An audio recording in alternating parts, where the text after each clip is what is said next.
Now we're going to further this conversation about conditions of practice. So we'll start with mental practice in this lecture, and we'll also go ahead and do about blocking of practice or structure of practice. But to begin the mental practice, we understand that mental practice is the ability to rehearse through a number of techniques. Most importantly, or most common is imagery techniques, and you'll see this a lot through individual dancers or somebody who has a performance where they see a routine going through. You'll see a lot if you talk about, or if you watch the Olympics and see somebody on the slopes or just before they do their gymnastics routine. So it's prior to them actually performing the task, after they had much practice, and they're seeing themselves go through the motion and produce the routine in their head. And so the idea is mental practice is the ability to rehearse the task in the mind without actually going through the physical practice itself. Sometimes it's weather's not preventing for you to go out and do the actual task. Sometimes you're trying to taper before an endurance race, and so you're trying to visualize the race and where to make the turns at the proper time. Or sometimes it's when you're trying to learn a task and you want to go through the process of completing the task or technique and doing it with ease and doing it better. So this is also measuring learning is not based on the retest here, but rather the performance testing itself. And so the research design is focused. You have a physical practice group, you have a mental practice group, and then you have a combination there of the two. And so the idea is during practice, which one is showing for better improvement.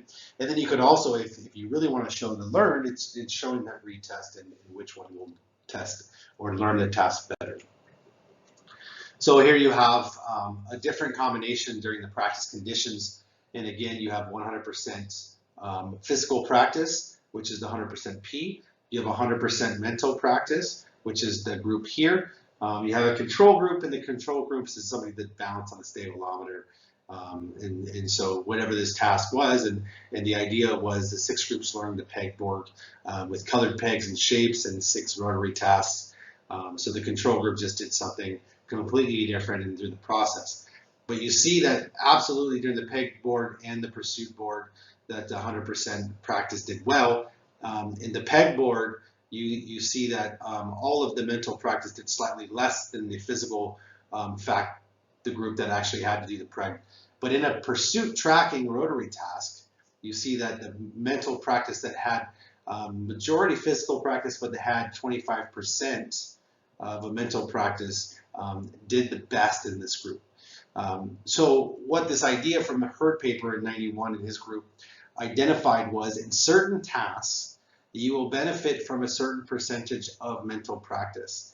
And in this one, it was pursuit tracking versus the pegboard tacking, where you're putting colored pegs and shapes into the board.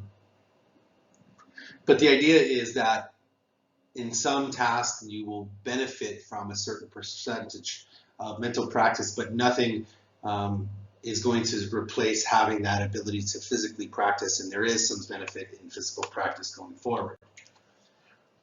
So in all, we have physical practice is the preferential type of practice for learning. However, there is this ability for mental practice to enhance your ability to learn when or in situations when physical practice is not possible. Now, there is a connection with this mental practice through the cognition or the mental processing and in the motor developments through neural pathways and ability to identify what motor patterns you need to initiate and identify. Another idea with practice and learning is how we distribute our practice. Is there a proper work-to-rest relationship? Is there a proper way that we structure our practice in order for us to have a practice, then a learn effect, and then practice more? And really the idea becomes with, do we have a mass practice where you put all the work periods relatively close together, and then you don't have a lot of rest periods, or your rest periods are very brief? Or do you have a distributed practice, which you're spacing your work periods with rest periods, and so you have these longer intervals of rest, and that is really where the idea is distributed is you allow yourself to process and maybe you go in some of that mental practice that we just talked about. And so you're kind of developing your ability to assess and analyze and regroup and create these motor patterns during the process. Given these constant periods of work and the shorter rest periods, it's shown to degrade performance relative to those that have these longer rest periods. And a lot of it may be based on the ability for us to self-analyze and our ability to generate the connections needed during the process. Sometimes it's better for us to reflect and identify. And that's really what these distributed practices allow us to do versus the block practice. Another idea is how much variability should there be in our practice? And the amount of variability meaning how much should we change a certain parameter or the task itself? When I'm talking about basketball, I'm talking, do we complete all of our free throws before we do one of the three-pointers, before we do a layup, right?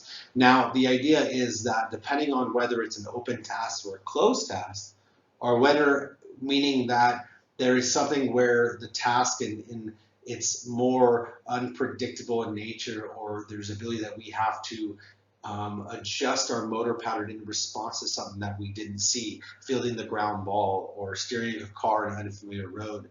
These things that have inherent variability in the task in which we are doing. Or is it something that is closed skill where we know that it's going to be the same all the time, right? So if I'm not playing in a basketball game, but rather I'm just going out to shoot hoops, that is a very closed environment unless something happens with wind or something flies out like a bird or something hits the ball. I am a known distance away from the rim, and the rim is a known height off the ground, right? It's a very closed pattern where the environment and the conditions are always. And so what this idea of variable practice is variability in practice and increasing the variability may be better when the task is open, because we need to learn how to generate and manipulate our motor pattern given the unpredictability within our environment.